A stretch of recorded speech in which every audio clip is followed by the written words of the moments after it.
Magandang hapon, ngayon pa araw ng Huwebes, March 21, 2024 at narito po muli ang update sa lagay ng panahon. Ayon sa Pag-asa, northeast monsoon o amihan ang nakakaapekto sa Luzon at easterlies o mainit na hangin na nagmumula sa dagat Pasipiko nakakaapekto naman sa Visayas at Mindanao. Wala pong bagyo o low pressure area na minomonitored sa loob at labas ng PAR na maaaring makaapekto sa ating bansa ayon po sa Pag-asa.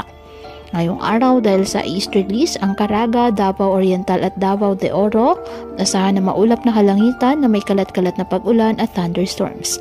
Ang Cagayan Valley, Apayao, Kalinga, Mountain Province, Ifugao, Aurora, Quezon at Camarines Norte, asahan na maulap na kalangitan na may mahihinang pag-ulan dahil sa amihan. Ang nalalabing bahagi ng Luzon kasama na ang Metro Manila, bahagyang maulap hanggang sa maulap na halangitan with isolated light rains dahil po sa amihan. Apektado naman ng easterlies at ng mga localized thunderstorms ang nalalabing bahagi ng ating bansa. Kaya patuloy pa rin po natin na pinag-iingat ang ating mga kababayan sa banta pa rin po ng mga pagbaha o pag-uho ng lupa, lalo na kapag may malalakas na mga pag-ulan na pwedeng dulot ng mga thunderstorms.